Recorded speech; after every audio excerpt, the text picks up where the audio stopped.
student, welcome to online class. Today we will continue your chapter number 3, ruling the country side.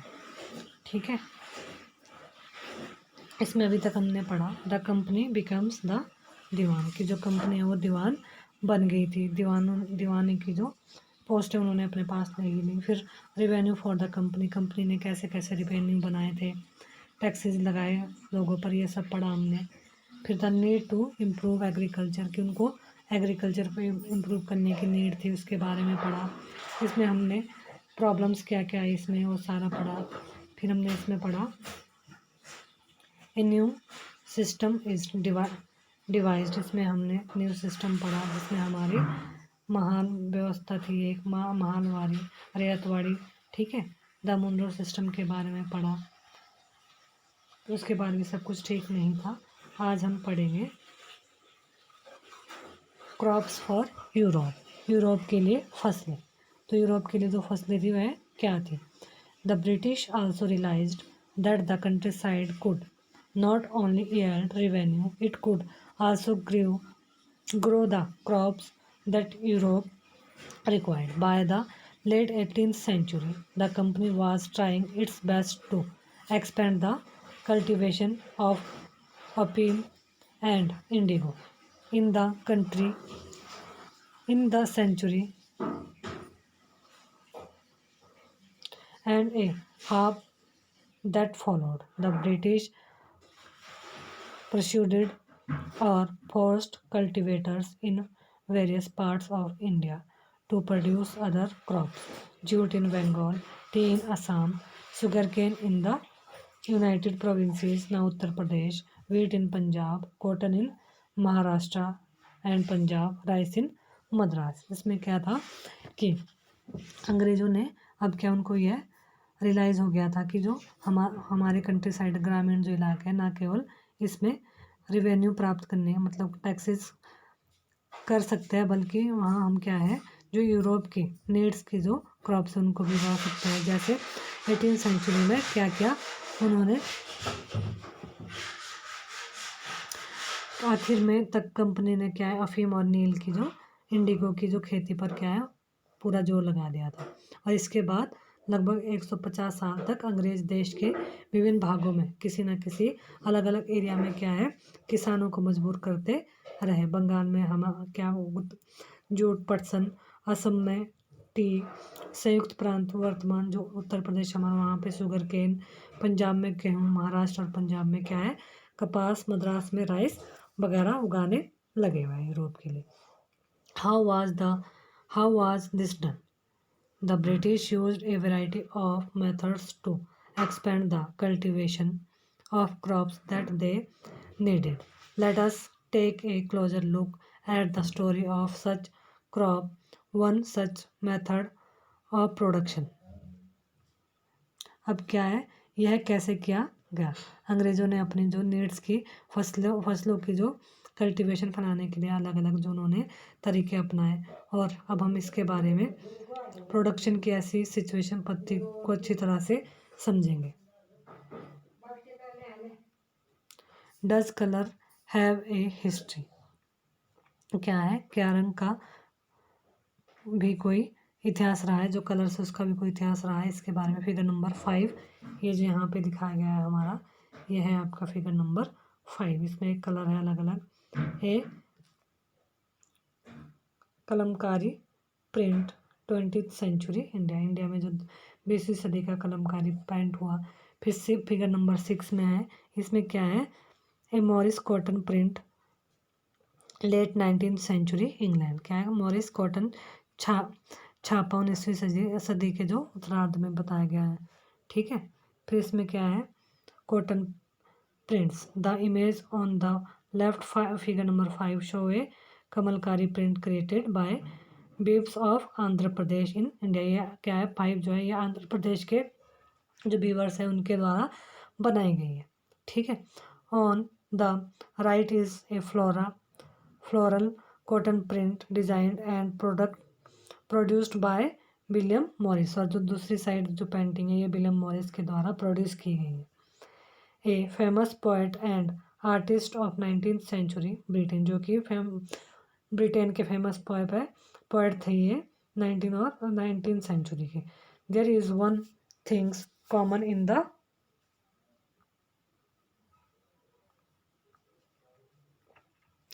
two prints, both use a rich blue color, commonly called indigo. Do you know how this color was produced? अब क्या है कि इसमें दोनों में ही क्या गहरे नीले रंग का यूज़ किया गया है और इसे आमतौर पर नील कहा जाता है। क्या आप जानते हैं कि यह रंग किस तरह, जो ये कलर है, किस तरह इसका प्रोड्यूस किया जाता है? The blue that you see in these prints was produced from a plant called indigo. It is likely that the blue dye used in the Morris prints in 19th century Britain was manufactured from indigo plants cultivated in India. For India was the biggest supplier of indigo in the world at that time. क्या है ये जो नीले colour का है दिखाई दे रहा है, नीला रंग दिखाई दे रहा है, वह क्या है? नील नाम, मतलब इंडिगो के नाम, नील नाम का एक पौधे से निकला, इंडिगो से निकला जाता है। इस बात की काफ़ी जो संभावना है कि 19वीं सदी में ब्रिटेन में जो मॉरिस के छापों का इस्तेमाल किया गया नीला रंग, वह क्या है? भारत में उगने वाले जो इंडिगो का पेड़ है तैयार किया गया होगा और उस समय भारत दुनिया का जो इंडिगो का सबसे बड़ा सप्लायर बन गया था। Why the demand for Indian Indigo? अब क्या भारतीय नील की मांग क्यों थी? अब भारतीय नील की मांग जो है क्यों थी? The Indigo plants grow primarily in the tropics. By the 13th century, Indian indigo was being used by cloth manufacturers in Italy, France and Britain to dye cloth. क्या डाई क्लोथ किया जाता था? जो नील का पौधा मुख्य रूप से ये कहाँ पे होता था? द ट्रॉपिक्स मतलब उष्ण कटिबंधीय जो एरिया में होता था। और 13th सेंचुरी में इटली, फ्रांस और ब्रिटेन में के कपड़ा जो प्रोडक्शन उत्पादक कपड़े के जो डाई करने के लिए नील का इस्तेमाल, भारत के नील का यूज़ करते थे। However only small amounts of Indian Indigo reached the European market and it's price was very high. European cloth manufacturers therefore had to depended on another plants called wood to make violet and blue dyes. Being a plant of the temperate zone, wood was more easily available in Europe. It was grown in northern Italy, southern France, and the part of Germany and Britain. Worried by the competition from indigo, wood producers in Europe pressurized their governments to ban the import of indigo. उस time पे क्या था कि भारतीय नील की बहुत थोड़ी मात्रा भी यूरोप के बाज़ारों में पहुंचती थी और उसकी जो प्राइजेज है वो बहुत हाई रहते थे। इसलिए यूरोपीय कपड़ा जो उत्पादकों को बैंगनी और नीले रंग बनाने के लिए वोड नामक एक और पौधे का पर निर्भर रहना पड़ता था। और वोड पौधा क्या है? शीतोष्ण क्षेत्र में उगता था, इसलिए यूरोप में आसानी से मिल जाता था। उत्तरी इटली, फ्रांस और जर्मनी आदि ब्रिटेन के कई हिस्सों में पौधा उगता था। नील के साथ जो कंपटीशन में परेशान यूरोप के बोर्ड का प्रोड्यूसर करते थे, अपनी गवर्नमेंट पर क्या है? प्रेशर डालते थे कि वह प्रेशराइज्ड कि वह नील का जो इम्पोर्ट है वह बंद करे। Clothes dyer, however, preferred indigo as a dye. Indigo produced a rich blue color, whereas the dye from wood was pale and dull. By the 17th century, European cloth producers pressured their governments to relax the ban on indigo import. The French began cultivation in indigo Saint Domingue in the Caribbean islands, the Portuguese in Brazil, Portugal, in Brazil, the English in Jamaica, and the Spanish in Venezuela. Indigo plantation also came up in many parts of Northern America. लेकिन क्या है, कपड़े को die करने वाले जो Indigo को पसंद करते थे वह इंडिगो से बहुत चमकदार नीला रंग उनको मिलता था, जबकि बोर्ड से हल्का फुल्का रंग, ज़्यादा डार्क रंग नहीं आता था। और 17वीं सेंचुरी तक आते आते क्या है कि यूरोप कपड़ा उत्पादकों ने नील के इंपोर्ट पर क्या है पाबंदी में ढील देने के लिए अपनी गवर्नमेंट्स को क्या है राजी कर लिया। और कैरिबियाई द्वीप सेंट डोमिंगो एंड फ्रांसीसी, ब्राज़ील में पुर्तगाली, जमैका में ब्रिटिश और वेनेजुएला में क्या है स्पेनिश लोग अब क्या है इंडिगो की प्लांटेशन करने लगे। और उत्तरी अमेरिका के बहुत सारे एरिया में अब इंडिगो बागान सामने आ गए थे। By the end of the 18th century the demand for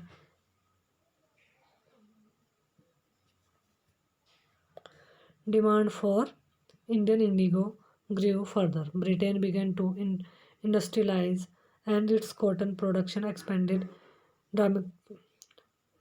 dramatically, creating an enormous new demand for clothes dyes. While the demands for indigo increased, its existing supplies from the West Indies and America collapsed for a variety of reasons. Between 1783 and 1789, the production of indigo in the world fell by half. Cloth dyers in Britain now desperately looked for new source of indigo supply. क्या था 18th century के last तक भारतीय नील की मांग क्या है Indigo की और ज़्यादा डिमांड बढ़ गई और ब्रिटेन के जो इंडस्ट्रियलाइजेशन का युग वहाँ पे शुरू हो चुका था और उसके पास कपास उत्पादन में भारी इजाफा हुआ। अब कपड़ों की जो डाई के लिए मांग और तेज़ी से बढ़ने लगी। नील की मांग उसी टाइम पर वेस्ट इंडीज़ और अमेरिका से भी मिलने वाली आपूर्ति अनेक कारणों से क्या है बंद हो गई। 1783 से 1789 के बीच दुनिया में क्या है जो नील का प्रोडक्शन है आधा रह गया था। ब्रिटेन के रंगरेज मतलब डायर्स जो अब नील की आपूर्ति के लिए बेचैनी से किसी और सोर्स की क्या है तलाश कर रहे थे। From where could this indigo be produce कि अब नील कहाँ मिल सकता है। ब्रिटेन टर्न्स टू इंडिया, अब क्या है भारत में ब्रिटेन की बढ़ती दिलचस्पी।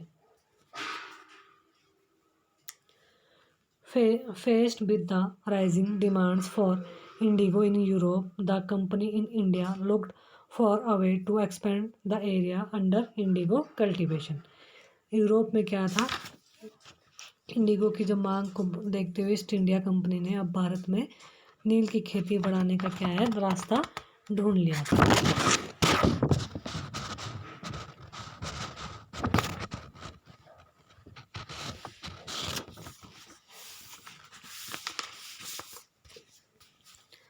From the last decades of the 18th century, indigo cultivation in Bengal expanded rapidly, and Bengal indigo came to dominate the world market. In 1788, only about 30% of the indigo imported into Britain was from India. By 1810, the proportion had gone up to 95%। क्या था 18th century के last के जो सालों में बंगाल की नील की खेती में तेज़ी जो बढ़ने लगी, प्रोडक्शन होने लगा और बंगाल में पैदा होने वाला जो इंडिगो दुनिया के बाज़ारों में क्या है अब छा गया था। 1788 में ब्रिटेन द्वारा आयात किए गए जो नील में इंडिगो में भारतीय नील का हिस्सा केवल लगभग 30% था और 1810 में ब्रिटेन द्वारा इंपोर्ट किया गया नील भारतीय नील का हिस्सा कितना हो चुका था 95%। As the indigo trade grew, commercial agents and official of the company began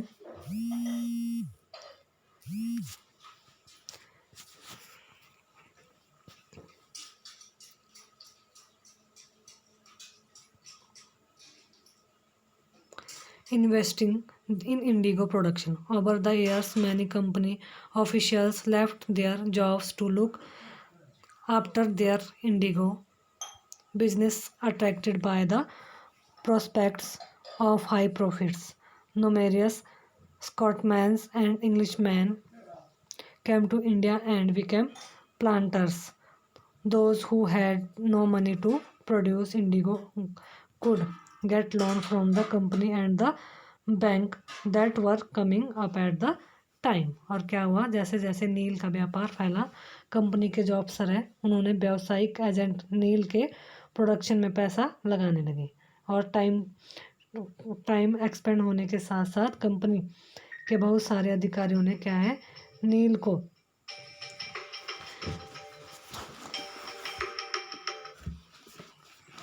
क्या किया, उन्होंने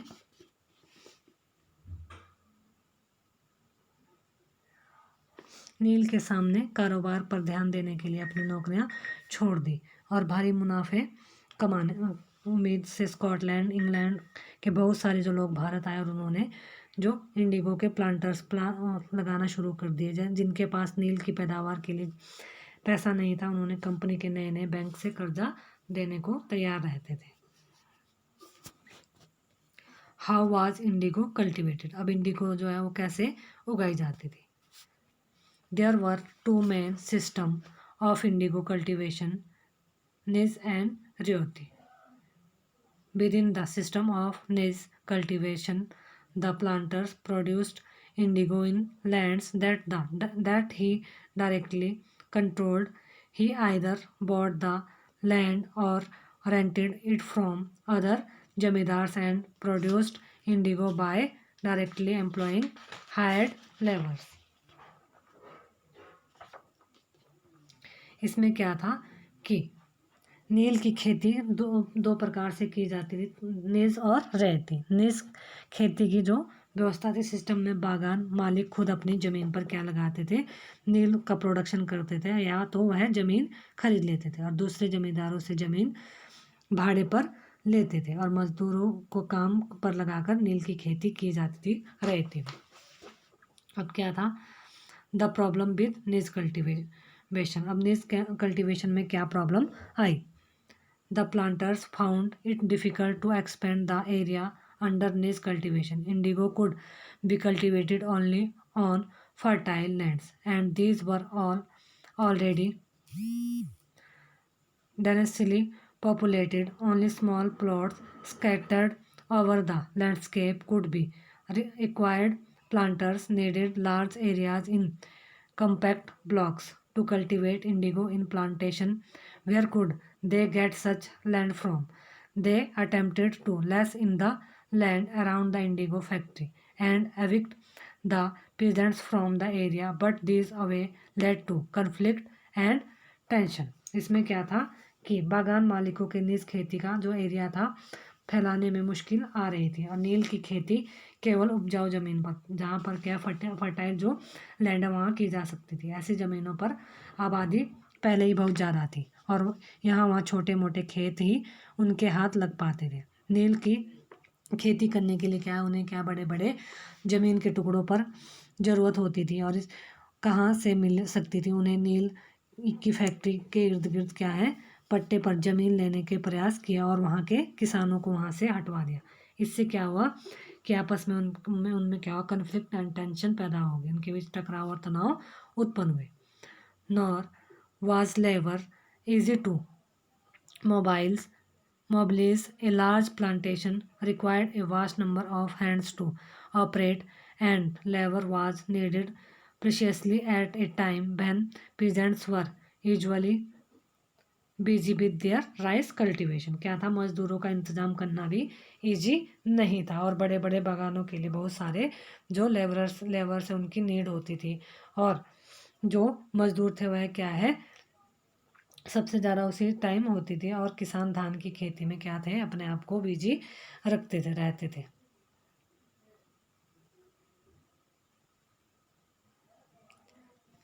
This cultivation on a large scale also required many plug and blocks on biga of indigo cultivation required 2 plugs.